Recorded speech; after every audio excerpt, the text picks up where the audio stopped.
पुण्यातून श्री साईबाबा पालखी सोहळा समितीच्या वतीने आयोजित पुणे ते श्री क्षेत्र शिर्डी पायी पालखी सोहळ्याला आज उत्साहात सुरुवात झाली। यंदा या पालखी सोहळ्याचे 38वे वर्ष आहे। पहाटे साई पादुकांचा मंगल स्नान अभिषेक झाल्यानंतर कसबा गणपती येथून पालखीने शिर्डीकडे प्रस्थान केले।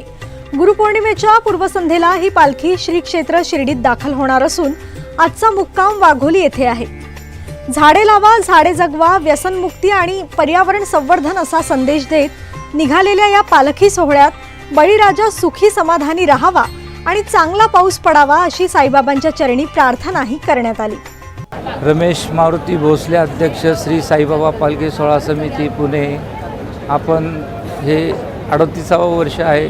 या वर्षी असा आपण संकल्प केलेला आहे, जास्तीत जास्त भक्तांना जे व्यसनी आहेत त्यांना निर्व्यसनी कसे होतील, त्याचबरोबर हे जे आता पावसाचं सावट आपल्या या संपूर्ण देशावर आलेलं आहे, बाबांना आम्ही विनंती करतोय शेतकरी समाधानी झाला पाहिजे आणि सगळ्यांना चांगला पाऊस येऊन चांगले पीक यायला पाहिजे आणि यामधून आपली जी भारताची जी उन्नती आहे ही याच्यावरच असल्यामुळं निसर्गाची आपण पूजा करत आहोत। यावर्षी आपण असा संकल्प केलेला आहे। दुसरा, माऊलींनी जे आपल्याला पसायदान दिलेलं आहे, या पसायदानाच्या मार्फत आपण निसर्ग कसा जिवंत राहील आणि निसर्ग टिकला तरच आपण टिकणार आहोत।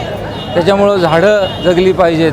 त्याचबरोबर स्वच्छ भारत अभियान, प्लास्टिक मुक्त भारत कसा होईल या बाबतीमध्ये आपण जास्त लक्ष देत आहोत आणि पालखीमध्ये सर्व भक्तांना आपण या सगळ्या गोष्टी सांगत असून गुरुपाठाचे अभंग, त्याचबरोबर आपण इतर ज्या सांस्कृतिक कार्यक्रम आहेत, रिंगण, या अशा अनेक कार्यक्रम आपण हाती घेतलेले आहेत।